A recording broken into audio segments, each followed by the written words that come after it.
All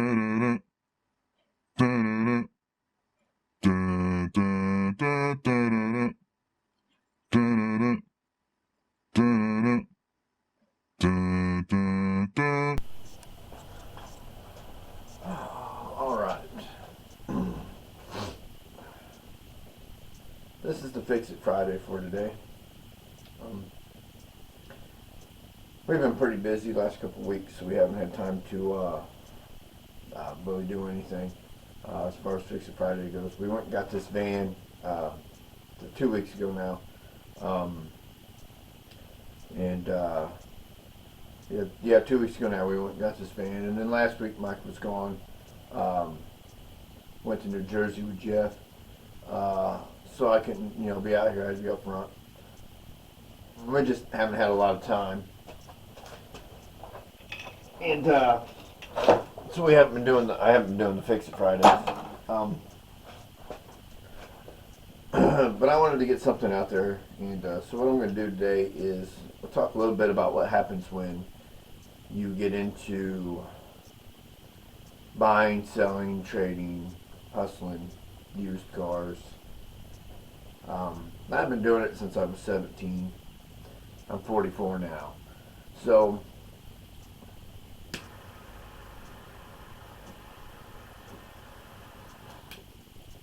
got my cigar lit here. I'm 44 now. I've been doing it, so that's a pretty long time. I mean, the best thing I can tell you is you win some, you lose some. So sometimes you lose pretty fucking hard. So, yeah, it tends to happen in streaks. You'll be on a winning streak for a little while, and then next thing you know, you just seem to be losing on every deal. Just losing and losing and losing and losing. It happens. I mean, it's when you get taken like I did on this Odyssey back here, it's kind of disheartening, but it happens. So, I'm going to go into this for a second because I just want to give you an example of what happens. So, we drove to Chicago and picked this Odyssey up. I sent the guy a message. I talked to him quite a bit. I talked to him on the phone even, and back and forth. And I asked him things like, how good are the tires? I plan to drive it back from Chicago, 280 miles. How good are the tires? Is the transmission good? Is it going to make it back? Would you drive it 4 hours? Have you done the timing belt? Because all these vans are higher mileage. I hunted all over around here, and I couldn't find anything under $3,000 that wasn't complete and total trash. I mean, the engine making noise, or all 4 different tires and they're all bald, or big dents, or things like that. I couldn't find anything that was decent for under $3,000. Every single one of them 200,000 miles and up. The median range on these was about 225,000 miles. They all had either a little under that or a little over that. So which isn't bad. It's a Honda. I mean, listen, these little Hondas, Toyotas, Mazdas, these foreign cars, there's 4 cylinders and 6 cylinders. They're known for lasting a long time as long as they're cared for. But nobody ever does the timing belt because it's kind of a pain in the ass. So actually, this one was I didn't do it. I've got a buddy doing it. I'm not comfortable doing timing. I don't like doing timing. 4-cylinder or something like that, I'll mess with it. Old Chevy V8, I'll do it. Things that are non-interference, things that are non-interference, I'll do it. But on an interference engine like this one, just not comfortable. I've got a buddy that's a good mechanic. He come up, he did it for me. He's in the middle of doing it. We found a bunch of things that along the way, and you've seen the meme. Every job when you're a mechanic is one broken bolt away from being a 4-day ordeal. Anyway, is the timing belt good? Motor mounts. So he sends me this list of things that he's done. Right? Okay, yeah, I did the timing belt. I did this motor mount. I serviced the transmission, which that's up in the air on whether you should service the transmission or not. I wouldn't service the transmission, but some people do. Um, I just changed the oil. I changed the CV axles. I just did this. I just did this. I just did this.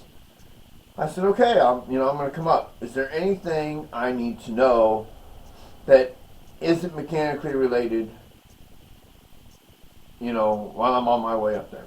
No, man, no, everything's good. Everything's good. Okay. So we drive up there. We get there early. We get there like at 11:30. He just finished cleaning the stuff out of it. He comes out and I start walking around and immediately I notice a couple dents and dings that I didn't see in the pictures. That's normal shit. Not a big deal. Nothing I wasn't expecting. You know what I mean?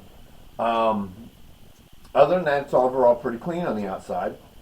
This is why I'm waiting for him to come out. It's pretty clean on the outside. He comes out. I open the door. And the first thing I notice is the carpet's trashed. It's supposed to be gray. It's brown. That's the first thing I noticed because in the pictures it looked clean as a whistle inside. You expect some stains and stuff, but not like this. This is nasty carpet.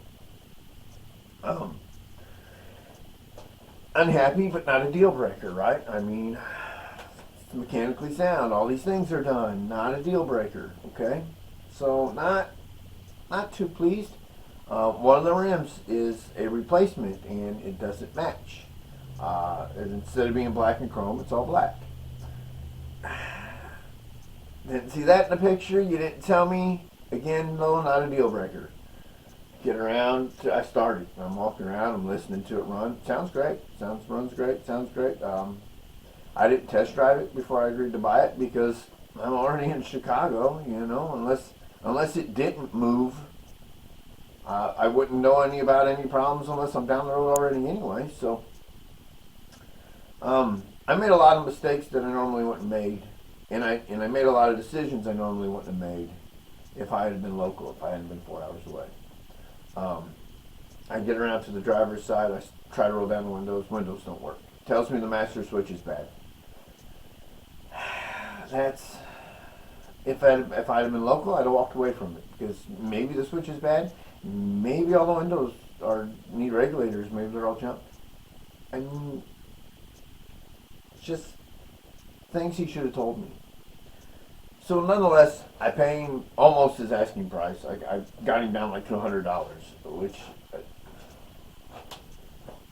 if everything had been fixed in the engine bay like he told me it was, I wouldn't have done bad. That's what this man what this man's worth. So I wouldn't have done bad. A little over, but it's got coilovers on it. It's got wheels on it. The tires are in really good shape. I'd have done okay. I didn't know okay. I wouldn't have gotten ripped off. I wouldn't have overpaid. I wouldn't have, you know what I mean? So I drive it back 280 miles. I get here, I drive around for the weekend. I get here on that Monday, and I'm just going to go through and look at a few things. I noticed that it was burning off oil. I noticed it was leaking oil. So I'm just going to go through and look at a few things. Well, curiosity got to me, and I took one of the timing belt covers off. They got little inspection covers on the top of the heads that you can take off.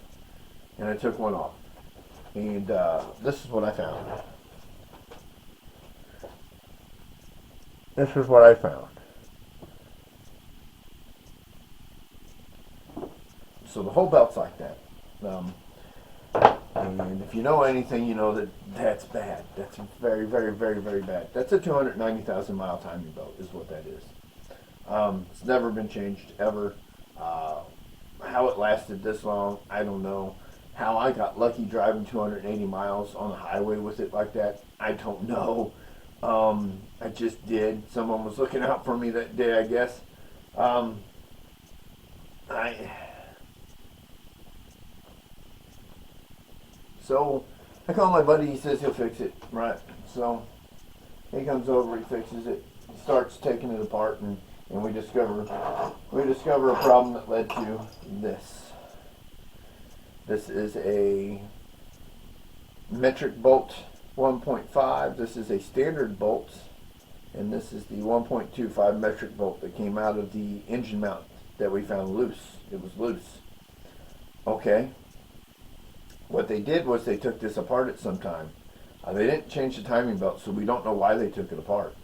But because they didn't change the timing belt or the water pump or anything. And that's the only reason to have this mount off. You don't need to take this mount off to do anything else to this.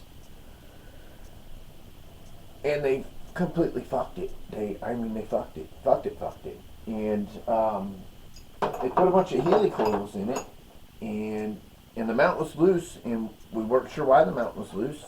Maybe 209,000 miles. Maybe it just worked itself loose, right? That was hopeful thinking. Here's one of the bolts that came out of it. Beautiful threads there. That's what we've got to do to fix it. Now that's not a proper right fix. I mean, but it's as close to proper as we can do right now. You know what I mean? It's not disappointing to find is what it was. Wasn't that bad of a fix. They had screwed the bolt holes up bad enough that it was actually easy to get my tap in there and tap the holes for the different bolts. But I shouldn't have had to do that. Right? I shouldn't have had to do that. If I should have been told about that, if nothing else. Another thing that we noticed, these are markings from a junkyard. So this was changed for unknown reasons. Why was that changed? We don't know, which means that whatever the problem was, it's likely to occur again because we don't know what it was. So, or maybe not, maybe it was a one-off deal. Don't know, but it's not a good sign. It's just not a good sign, especially when there's hundreds of thousands of these on the road still with the stock computer in them. Never been changed. It's not a good sign to see when it's been changed. Why was it changed? We don't know. The power steering pump, there's no gasket on the hose to it, so it's just dumping oil all down the front, power steering oil all down the front of the engine. A little silicone would have fixed that. I mean, you didn't even need a gasket. You couldn't afford RTV. I mean, come on.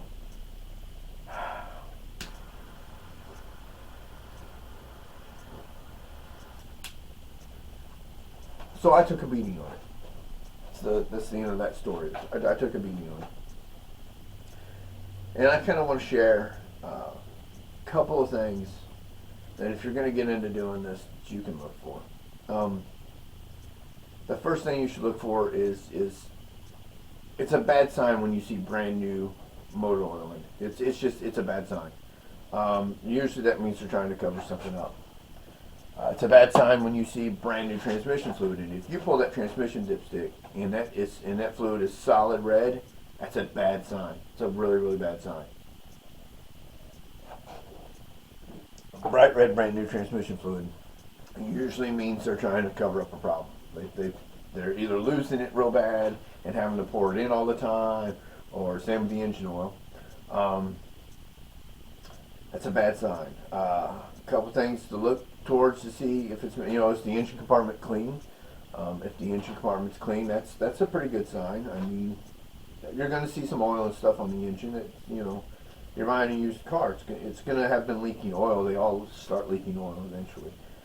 They're not exactly sealed units. I don't care when they're brand new they are, but after a few tens of thousands of miles, they unseal themselves, let me tell you. All of them do it.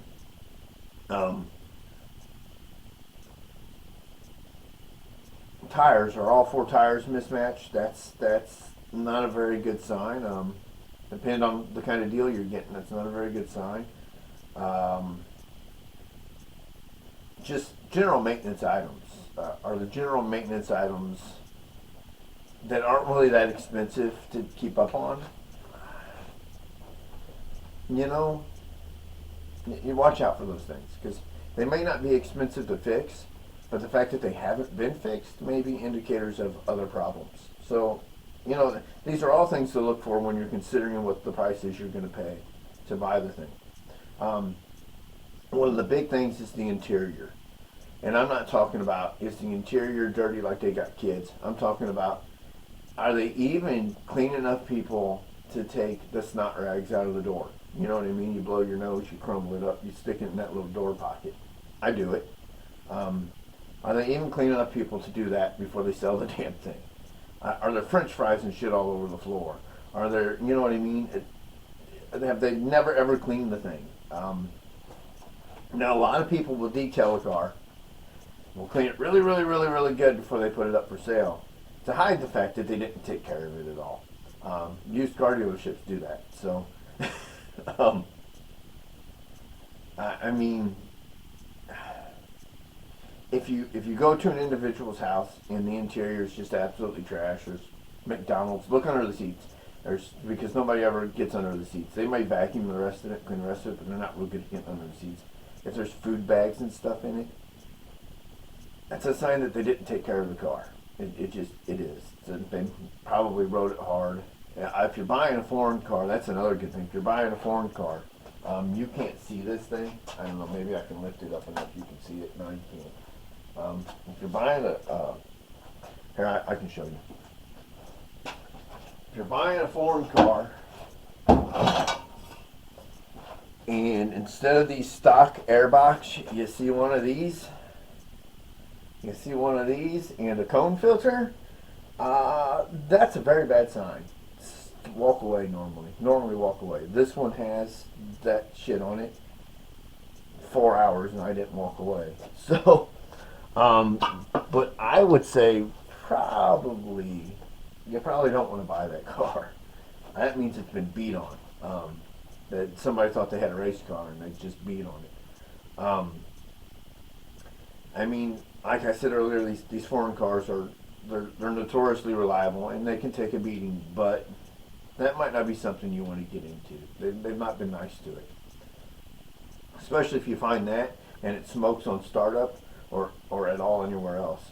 Loud exhaust, I always walk away from loud exhaust unless I can get under the car good enough to see that the converter and everything's still intact, or the car's super nice and they just put a fart pipe on it, or I'm getting a really good deal and can afford to put exhaust on it. So that's another bad sign. Race car stickers, that's a bad sign. Anything that indicates that the person who's had it thought it was a race car is a bad sign, because that means they drove it like they thought it was a race car. There's just some things, I heard somebody tapping on the door back there. Just a couple of things, to look out for. When you start doing this, listen, you're gonna win some, you're gonna lose some. I've been losing a lot lately, to be honest with you. I got frustrated with a truck, and I ended up trading it off. This is just later down the line on that damn thing, to be honest with you. I got frustrated with a truck. I put an LS in it, and it just turned into, now this is going to fall apart, now this is going to fall apart, now this is going to fall apart, now this is going to fall apart, in one of them deals.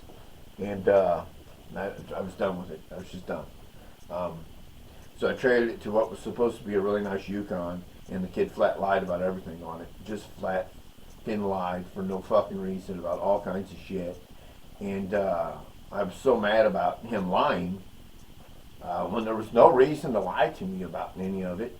He lied to me about changing a $10 part that took me 15 minutes to take off and put back on. It's a $10 part. I don't even know why he lied about it. Stupid. Tell me about it so I can crawl underneath the son of a bitch and fix it, not have a problem with it down the road a little bit. It pissed me off, and he was really, really local. Like, he was like 5 minutes from me right now. And every time I got in and started the fucking thing, or went to drive it, I just thought about driving it down to his house and driving it through the truck I traded him for it, and then neither one of us got anything. I spent my night in jail and whatever. I had that thought every time, so I had to unload that. So I just offed it and lost big time on that whole deal, and that's how I ended up with the Nissan, and the Nissan was a good running truck. My buddy bought it for his kid. He's fixed some things that I wasn't going to fix on it. It was a good running truck, but I just didn't want to. I'm a cold person, and I didn't want to screw with it in this cold. I had it in warmer weather, and I thought, oh, it'll be all right. It's carbureted. It'll be all right. Pump it a few times, go back to my house. You know what I mean? I changed my mind once it started actually getting cold outside. So that's the idea with this was it was fuel injected. I didn't have to repair all this shit. I could recoup a little bit of money, take it down the street to Mobile Accessories to my buddy Jamie here, put a remote start on it. Now I ain't got to go outside in that cold. I just hit a button. That was the whole point. That's not happening. Because all that money was spent on fixing things I shouldn't have had to fix. Overall, I'm with this van, and most of the time when this happens, overall, I'm just unhappy that the person was dishonest when they didn't have any reason to be dishonest. Let's sell something for what it is. I mean, it's worth what it's worth. If you've got a pile of junk, sell it for what the pile of junk is worth. Don't upsell it and rip somebody off and then expect it to be okay. It's not.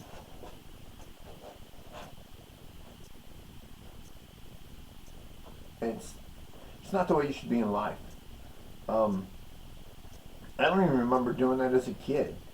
I think maybe when I was young, maybe I did that, kid mistakes. But this guy wasn't a kid. This was I think he was older than me. Honestly, if he wasn't, then life's been really really bad to him. I like the van, so I'm just gonna fix it. I'm already in too deep anyway, so I might as well just fix it. Right? Right. That makes sense, don't it? I'll never get my money back out of it because it's not, you know what I mean? I'm forever going to lose money on it because it's worth what it's worth. It was worth what I paid for it, thinking all this stuff was done when it wasn't. So now that all this stuff's done, it's worth what I paid for it. So I'm always gonna be in the hole on it.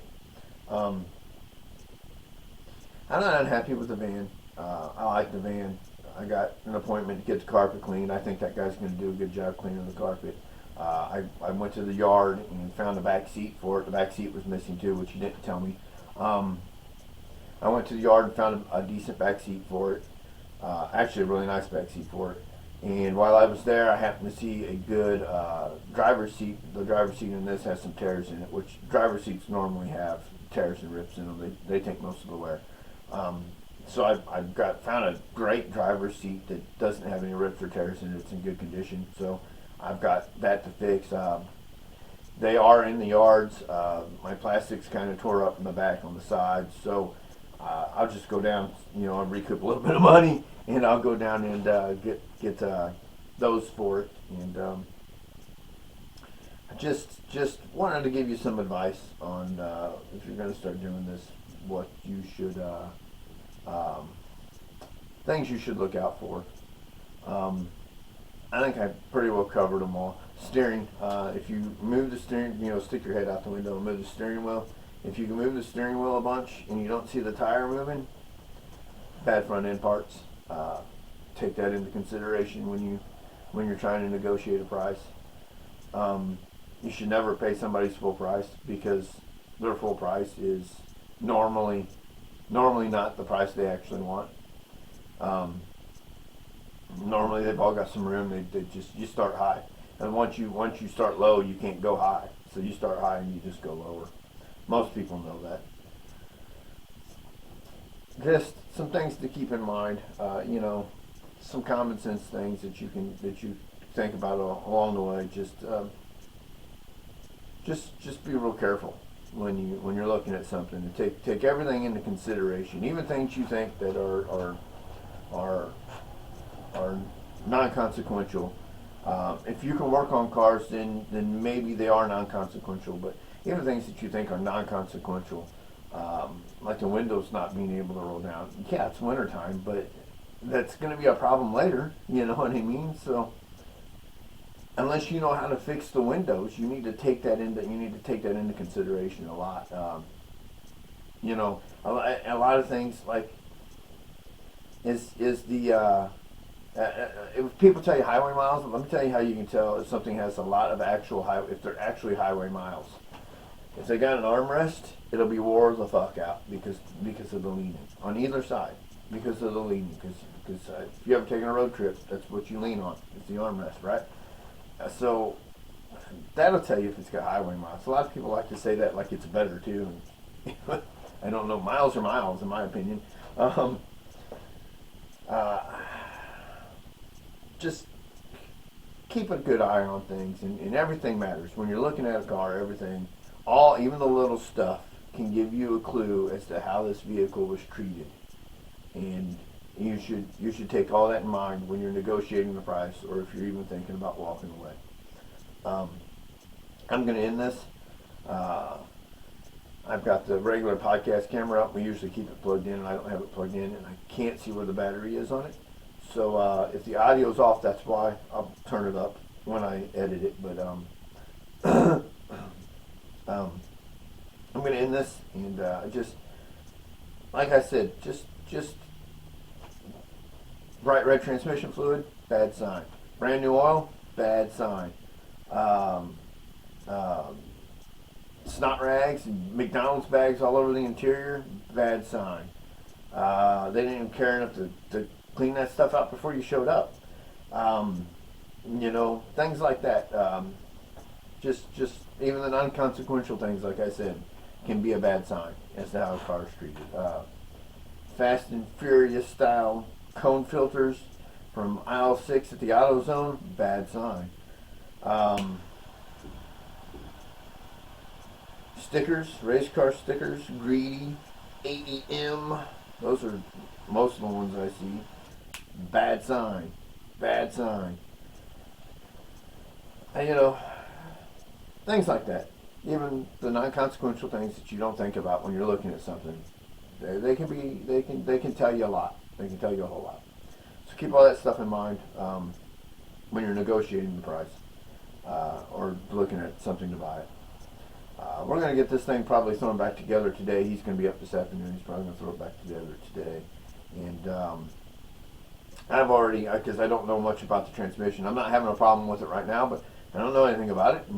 And the way everything else has turned out, I've already got plans to get that remanufactured. So I'll probably end up doing it myself, or maybe I'll just buy a unit. Depends on where I'm at later down the road here once I start digging myself out of the money pit that this created. So like, share, and subscribe. We're just warming up to getting our content to where we think it needs to be. So like, share, and subscribe. Tell your friends. Keep an eye on us. We're going someplace. We're not going to quit anytime soon. It can only get better because it's been pretty terrible thus far. When it warms up around here, we'll probably start doing more fun things. We've got an Instagram page called Unrolled. That's what we are on Instagram. Unrolled Cigar Podcast on Instagram. We both got personal pages. Mine's Aim Holder. Mike's is Table 36. You can see some of our stuff on there. If you want to follow our personal pages, you probably don't. I'd give out my Facebook page, but I'm a troll, so you don't want to add me. That's what I use Facebook for, is to just troll and entertain myself. So if you go out and you look for a car, good luck to you. If you get into this, just realize that you're going to win some, you're going to lose some. You're going to win good, and you're going to you lose really, really bad sometimes. So it's part of it. No reason to get too depressed about it. On this one, I went straight from, when I found that, I skipped mad entirely and went straight to being a little sad about it. But, you know, it is what it is. I'm over it now. We're gonna fix it. I'm gonna drive this thing. Maybe I'll show you pictures later of how the interior was and everything before it goes to get cleaned. And that'll be on the Instagram page. It won't be on here. I don't know when you're going to get another Fix It Friday or Fuck It Friday. It's cold around here. We don't do a lot in the cold. I'm a cold-natured person, so I try not to even go outside in this mess. We've been kind of busy doing things around the shop and stuff. The shop's slow, but we've been busy. So I don't know when you're going to get another one. I wanted to get one out because I know it's been a couple of weeks. So I put this boring ass thing out for you. You're welcome. Yeah, so maybe I'll do some stuff on the Previa next week. Maybe I'll film some of that. The bagged Previa that you watched me put big holes in.